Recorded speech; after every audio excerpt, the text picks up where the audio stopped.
Hello student, कैसे हैं आप लोग। हमारे चैनल नेशनल एग्जाम्स में आप लोगों का स्वागत है। तो काफ़ी लोगों की डिमांड थी, तो आज फाइनली हमने हिंदी शुरू कर दी है, सामान्य हिंदी। ठीक है, तो जैसे मैंने आप लोगों को पिछली वीडियो में बताया था कि 3 क्लासेस आपको डेली मिलेगी और तीनों क्लासेस आपको कंटिन्यू करनी है, क्योंकि एक एक क्लास अगर बीच में से छोड़ दोगे तो फिर वो प्रॉब्लम होगी अगली क्लास समझने में। मैं ऐसे तो पढ़ा नहीं रहा कि कहीं से भी उठाया कुछ भी वीडियो बना दी। तो सारी क्लासेस एक क्रम में लगी हुई है, 1 नंबर 2 नंबर 3 नंबर में लगी हुई है, जैसे आप रेगुलर क्लास में करते हैं। ठीक है, तो अब जैसे ये हिंदी है, हिंदी की भी बिल्कुल ऐसे ही डिटेल से मिलेगी आपको, नंबर वाइज मिलेगी। 1 2 3 4 करके क्लासेस का नंबर होगा। जब भी आप आए नंबर 1 से शुरू करें और एंड तक सारी देख लें। और इसके अलावा जो मेरा पढ़ाने का तरीका है वो मैंने आप लोगों को पहले भी बताया था और अब भी मैं एक बार बता रहा हूँ। एक तो ये जो भी रहता है टॉपिक, हर टॉपिक का एक दूसरे से लिंक रहता है, यानी कि एक नंबर अगर पढ़ा तो दूसरे नंबर से जुड़ा हुआ है, दूसरा पढ़ा तो तीसरे से जुड़ा हुआ है, क्योंकि इतना टॉपिक आप रट नहीं पाओगे। अगर आप क्रम से पढ़ोगे, अच्छी तरीके से टॉपिक जोड़ के पढ़ोगे तो याद करना आसान रहेगा। ठीक है, कॉन्सेप्ट के साथ पढ़ेंगे और समझ के पढ़ेंगे और बिल्कुल ये क्रम के साथ पढ़ेंगे। अगर कहीं से भी कोई भी क्लास पढ़ ली तो आपको प्रॉब्लम हो जाएगी समझने में। इसलिए मेरी आपसे ये रिक्वेस्ट है कि सारी क्लासेस आप जब भी देखें शुरू से एंड तक सारी देखें। हाँ, आपने पहले कहीं कभी पढ़ रखा है, आपको बीच में संधि देखनी है, आप देख सकते हैं, कोई प्रॉब्लम नहीं, क्योंकि आपने वो पहले पढ़ रखा है। लेकिन जो बिल्कुल नए लोग हैं या जो इंग्लिश मीडियम वाले हैं उनके लिए मैं बता दूं कि आपको शुरू से एंड तक देखना है। जो भी इंग्लिश के टफ वर्ड्स होंगे, जो हिंदी के टफ वर्ड्स होंगे इसमें, तो वो मैं आप लोगों को इंग्लिश में ट्रांसलेट करता चलूंगा, बताता चलूंगा। बाकी हिंदी है तो हिंदी में ही पढ़नी पड़ेगी। ठीक है, तो चलिए आप शुरू करते हैं और कल आपको एक मोटिवेशन वीडियो भी देते हैं। देखो, यह है सामान्य हिंदी। और सामान्य हिंदी में कोई भी भाषा हो, सबसे पहले जब लिखा जाता है तो उसके कुछ वर्णमाला लिखी जाती है, कुछ चिन्ह होते हैं, शब्द होते हैं। ठीक है, अब वो शब्द बनते कैसे हैं, तो इसे हम शुरुआत से लेते हैं। जब पहले मानव बना तो उसमें सबसे पहले उसने बोलना सीखा। बोलना सीखता है तो वो कुछ सबसे छोटा वर्ड बोला होगा उसने, जो सबसे छोटा वर्ड होता है उसे बोलते हैं हम, जो साइन टाइप होता है उसे बोलते हैं ध्वनि। तो सबसे पहले मानव ने बोलना सीखा था और उसे हम साउंड बोलते हैं, ध्वनि बोलते हैं। और जब वो सबसे छोटी ध्वनि को हम चिन्ह के रूप में, एक साइन के रूप में लिखते हैं, उसे बोलते हैं वर्ण। इनकी परिभाषा में लिखवाऊंगा, थोड़ा समझते चले। जब वर्णों का एक पूरा समूह होगा, यानी कि एक पूरा वर्णों का समूह होगा, यानी कि इन सारे वर्णों का यूज हम अपनी जो भाषा है उसे लिखने में और बोलने में करेंगे, तो उसे वो कहते हैं वर्णमाला। तो हिंदी की जो वर्णमाला है वो ये है, इतनी।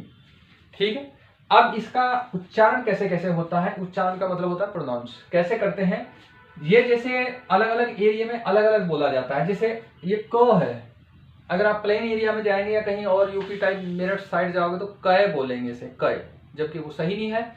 तो इसका उच्चारण एक बार मैं बता देता हूं आप लोगों को और उसके बाद फिर इसके आगे चलते हैं। देखो, ये पूरी वर्णमाला होती है यहाँ ऐसे, इतनी। ठीक है, 52 इसमें होते हैं वर्ण। अब ये जो लाइन से ऊपर वाले हैं इन्हें बोलते हैं हम स्वर, वोविल।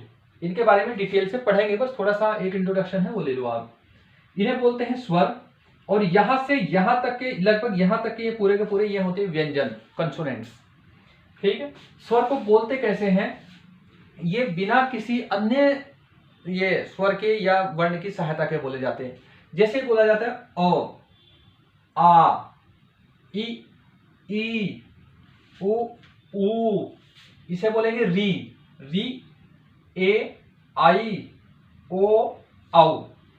तो ये होते हैं इतने स्वर। इनकी संख्या में भी बताऊंगा, काउंट करेंगे हम, एक डायग्राम बनाएंगे इनके लिए।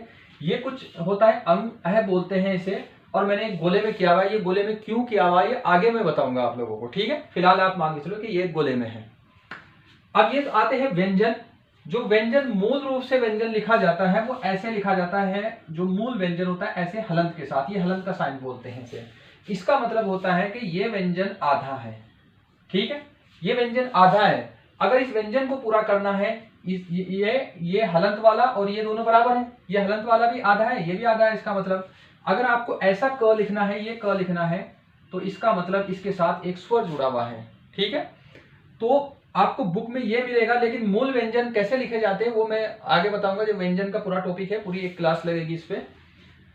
तो इस व्यंजन को समझ लेते हैं फिलहाल। और ये जो व्यंजन है, अगर आप इसका जब वर्ण विच्छेद करोगे तो आप तब इसे ऐसे लिखोगे, क आधा है इसके अंदर, वर्ण विच्छेद का मतलब होगा कि उसके अंदर कितने वर्ण हैं, प्लस अ, यानी कि इसके अंदर क भी है और अ है, दो मिलकर बना हुआ। ठीक है, ये है इसका। अब चलो इधर चलते हैं, इसे करोगे आप क, ख, ग, घ, य बोलते हैं। ठीक है, अनुस्वार का रहता है इसका।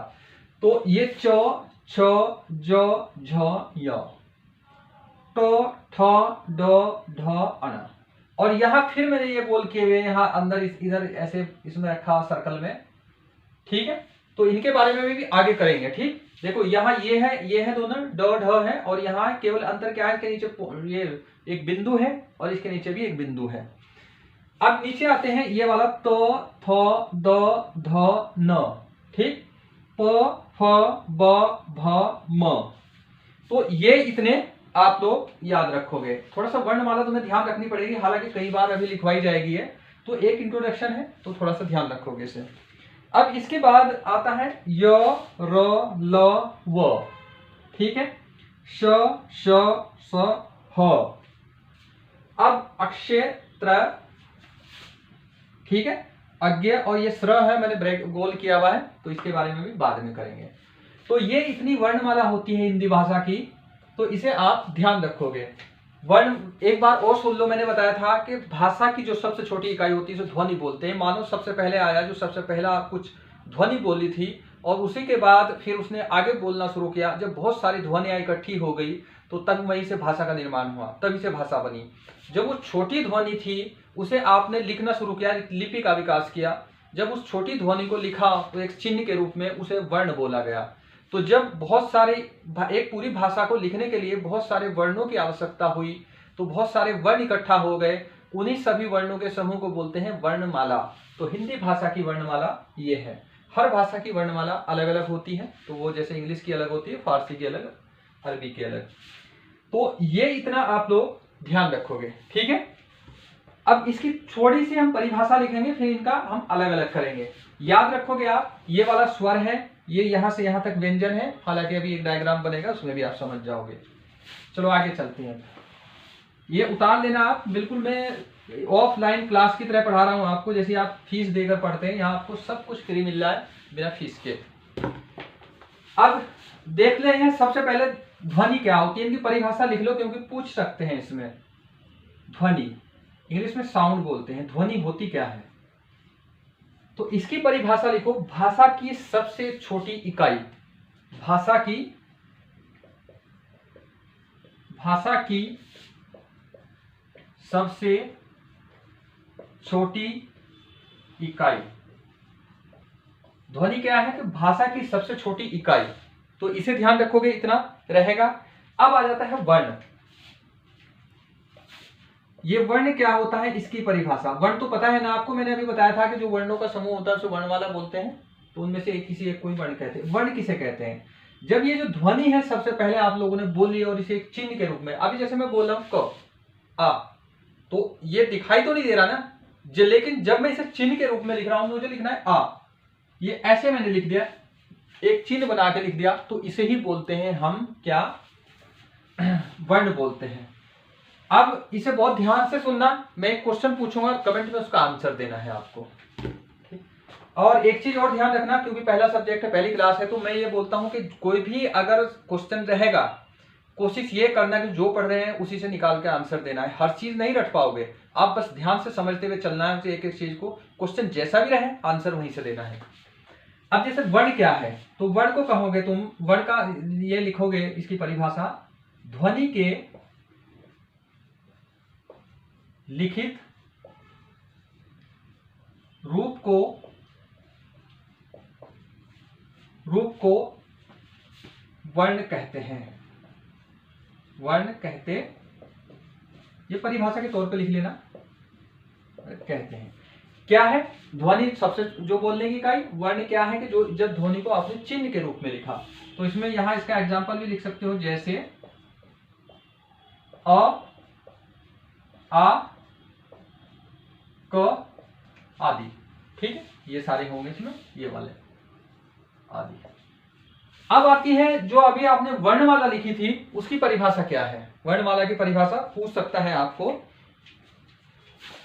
तो यहां हेडिंग लिख लो वर्णमाला की। जो आपको क्या करना है कि सबसे पहले सामान्य हिंदी लिखो, जो अभी था थोड़ी देर पहले वो लिखो, और उसके बाद ये लिखना शुरू करो वर्णमाला की परिभाषा। ये मुझे इसलिए लिखना पड़ रहा है क्योंकि यार पहली क्लास है और आप हो सके कंफ्यूज हो जाओ। और अगर कोई भी डाउट हो तो कमेंट करना, और अगर बहुत बड़ा डाउट हो तो जो नंबर दिया गया है उस पर कॉल करना, ठीक है। अब इससे वर्णमाला की ये परिभाषा क्या है। अब देखो इसमें लिखो वर्णों के व्यवस्थित समूह को वर्णमाला कहते हैं। देखो मैंने लिखा व्यवस्थित, इस पर ध्यान देना है। जो वर्णों का जो समूह होगा वो व्यवस्थित होना चाहिए। ऐसा नहीं होगा कि मान लो आपने यहाँ क लिख दिया, उसके बाद अ लिख दिया, और उसके बाद च लिख दिया, और ऐसे ही करके कुछ भी लिख दिया, आप कहने लगोगे ये वर्णमाला। ये वर्णमाला नहीं होगी, एक क्रम होना चाहिए जो बुक में दिया रहता है, तो वही क्रम से यहाँ देखना पड़ेगा। तो इसमें क्या लिखोगे आप, ध्वनि क्या है, भाषा की सबसे छोटी इकाई। वर्ण क्या है, जब इस ध्वनि को आप चिन्ह के रूप में लिखोगे तो उसे वर्ण बोलेंगे। और वर्णमाला क्या होगी, जब इन वर्णों के बहुत सारा समूह होगा और वो भी व्यवस्थित रूप में होगा तो उसे बोलेंगे हम वर्णमाला, ठीक है। अब चलो आगे चलते हैं।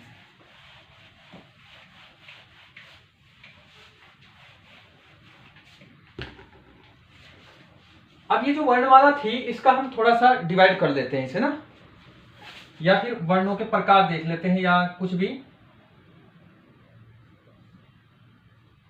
वर्णों के प्रकार ही लिख लो।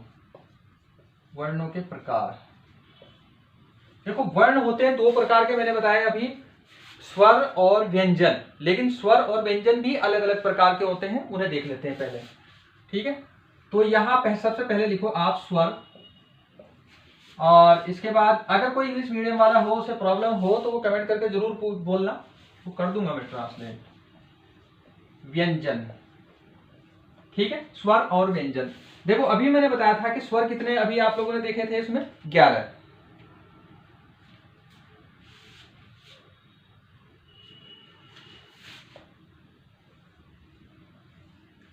अरे तुम हाँ उधर से देखो। तो ये कितने हैं यहां देख लेते हैं। सबसे पहला जो प्रकार होगा इसका, इसे बोलते हैं हम ह्रस्व स्वर। लघु भी बोलते हैं, ह्रस्व को छोटा भी बोलते हैं। और इधर रहता है क्या, दीर्घ स्वर, दीर्घ। तो ह्रस्व में कौन कौन से आते हैं अभी जो आप लोगों ने लिखे थे ऊपर, अ और ई, और इसके बाद कौन आएगा, उ और री। ये ध्यान रखना है, इनकी संख्या कितनी है, यहां संख्या लिख लो 4। आपसे पूछ ले ह्रस्व स्वर की संख्या कितनी है, 4, याद रखोगे। अब इसके बाद आते हैं दीर्घ स्वर। अब इनमें से जो बचे हुए हैं, गोले के बाहर जो बचे थे, जितना जो बोला था उससे अलावा थे, उन्हें बोलेंगे। तो इसमें कौन आएगा, आ, इसके बाद बड़े वाली है ई, इसके बाद है बड़े वाला उ, फिर आएगा ए, फिर आएगा आई, फिर आएगा ओ, फिर आएगा औ, ठीक है। ये वाला आएगा, हो गए 7, पूरे 7 है यहाँ। आप लोगों से सीधा सीधा पूछ लेगा निम्न में से कौन सा दीर्घ स्वर है, निम्न में से कौन सा ह्रस्व स्वर है, तो इन्हें ये याद करने पड़ेंगे आपको। ये अलग है, ये अलग है, इनकी कैटेगरी अलग अलग है, ठीक है। लेकिन वर्णमाला में अभी आप लोगों ने एक साथ देखे थे, तो आपको याद करने हैं, नहीं याद हो तो लिख लिख के याद करने हैं, ठीक। तो याद करना आसान है, अ ई उ री। देखो ये अ, ये छोटा है आ से, ई इससे छोटा है, उ इससे छोटा है, और री छोटा ही है। तो इसका मतलब ये याद करना आसान है, जो छोटे छोटे हैं वो इधर आ जाएंगे, और इधर दीर्घ का मतलब होता है बड़ा, तो बड़े बड़े सारे इधर है। अब ये ध्यान रखना, क्योंकि आगे अभी मात्राएं गिनना बताऊंगा मैं आप लोगों को अगली नेक्स्ट क्लास में, तो वहां ये बहुत काम आएंगे, ठीक है। अब देखते हैं व्यंजन। अब देखो 4 और 7 टोटल स्वर कितने हो गए, 11, ये ध्यान रखना है आपको। अब देखते हैं व्यंजन। इसे नीचे कर लेते थोड़ा ना, यहाँ ऐसे बना लो हमें, क्योंकि जगह कम है तो मुझे इधर बनाना पड़ेगा। सबसे पहले जो आते हैं यहाँ स्पर्श व्यंजन। इनकी परिभाषा हम बाद में लिखेंगे क्या होते हैं ये, बस थोड़ा सा आप ये एक डायग्राम बना के याद हो जाएगा। स्पर्श व्यंजन में जो हमने क से लिखे थे, क से और कहां तक थे ये, म तक, क से म तक,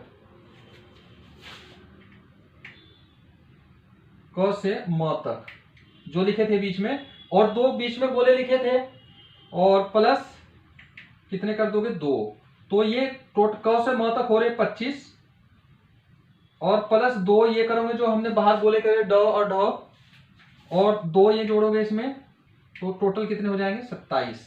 ठीक है, तो ये आपको ध्यान रखने हैं। इसके बाद अगला जो प्रकार होता है व्यंजन का वो होता है अंत्यस्थ।